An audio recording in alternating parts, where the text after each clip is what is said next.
Pierre-Antoine Capton, bonjour. Vous avez un troisième œil, c'est ça? Exactement, c'est le nom de ma société qui existe depuis 12 ans maintenant. Qu'est-ce que fait Troisième œil aujourd'hui? Alors aujourd'hui, on fait principalement des émissions de flux. On fait l'émission d'Alexandra Sublet sur France 5, C'est à vous. On fait l'émission de Boris Toussaint sur France 2, Zemmour et Nolo sur M6. Ça balance à Paris sur Paris Première. Et à côté de ça, on lance à partir du 21 novembre 2 espaces thématiques avec YouTube, l'un sur la cuisine et l'autre sur les médias. Voilà. Alors vous passez un peu pour celui qui pactise avec le diable. Non, on ne pactise pas du tout avec le diable. Il y a 2 histoires différentes. Il y a l'histoire de Google avec la fiscalité française qui ne nous concerne pas du tout. Nous, en tant que producteurs, on crée du contenu. Aujourd'hui, on le crée pour YouTube comme on le crée pour France Télévisions, pour M6, pour Canal+, ou pour n'importe quelle chaîne. C'est vrai que dans cette période compliquée, il faut qu'aujourd'hui, les producteurs puissent exister sur différents supports. Je produis des pièces de théâtre à côté de ça. Il faut absolument qu'on soit capable de créer sur tous les supports. Et l'avantage avec YouTube, c'est qu'on va toucher une communauté encore plus grande à n'importe quel moment sur n'importe quel support, et c'est quelque chose qui est important pour nous. Donc c'est une nouvelle façon de produire, mais notre métier premier reste la fabrication de contenu. Donc toutes ces histoires entre Google, les impôts français, ça ne nous regarde absolument pas. Voilà. Et simplement, ça permet d'être plus créatif, plus imaginatif. Et la deuxième chose, c'est qu'on ne crée pas des chaînes de télévision, on crée des espaces thématiques dans lesquels on va fournir un certain nombre d'heures de programmes. Donc c'est pas une chaîne 24 sur 24. Il suffit quand même d'appuyer sur un bouton pour que ça devienne une chaîne de télévision. Non, pas du tout, parce qu'avec 20 heures de programme ou 30 heures de programme, je ne pourrais pas alimenter 365 jours dans l'année.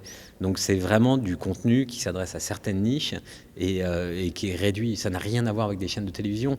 Il y a eu Google d'un côté qui a annoncé l'Apple TV, qui est quelque chose à part, et YouTube, moi je travaille avec YouTube, lance aujourd'hui 13 chaînes, 13 espaces thématiques en France. Voilà. Vous pouvez nous parler de ce concours de cuisine? En gros, l'idée, c'est qu'avec YouTube, il n'y a pas de frontières. Donc, on va essayer aujourd'hui de créer des formats avec eux, et pour eux. Et sur la France, l'Angleterre, le Japon, les États-Unis, on va lancer un grand concours de cuisine à l'international sur lequel on va essayer de chercher le nouveau chef de demain. Et on est en train de travailler avec un des plus grands chefs français. Mais tout ça, on pourra l'annoncer le 21 novembre à la conférence de presse qu'on fait avec YouTube. Pour vous, c'est l'occasion d'un développement éventuel à l'international réel ou pas? Comment ça se passe? En tout cas, aujourd'hui, c'est difficile de créer des formats en France. C'est-à-dire que les chaînes françaises ont plutôt tendance à aller chercher à l'international. Ce que disait ce matin Nonce Paolini est totalement vrai. Ils font appel à des sociétés étrangères. Aujourd'hui, on a la chance, avec ces chaînes YouTube, de pouvoir créer tout ce qu'on souhaite faire.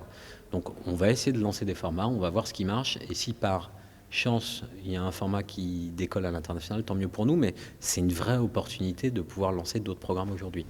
Est-ce que vous pouvez juste développer quand vous dites que c'est compliqué de créer des formats en France? C'est quoi exactement qui est compliqué? Parce qu'aujourd'hui, il n'y a pas beaucoup de grosses chaînes qui peuvent se permettre de lancer des émissions qui coûtent beaucoup d'argent, qui partent sur 15-16 semaines. Et je comprends tout à fait que les chaînes françaises ont besoin d'être rassurées. Généralement, ces formats naissent aux Pays-Bas, sur lesquels il y a plein de chaînes, et elles lancent en permanence de nouveaux formats et voir ce qui marche. En France, on n'a pas cette culture-là, donc on a besoin d'être rassuré. Et quand TF1 lance The Voice, ils ont besoin d'être sûrs que sur 16 semaines, ils vont faire des scores de prime qui sont à la hauteur de leur investissement. Donc c'est pas facile pour nous, créateurs et producteurs, de lancer ce genre de format ici. Donc il vaut mieux aller les tester à l'international, voir ce que ça donne, et si c'est un succès, de pouvoir les revendre en France. Voilà. Et je pense qu'il n'y a plus de frontières aujourd'hui, et cette arrivée de YouTube va nous permettre aussi de pouvoir lancer ce genre de choses.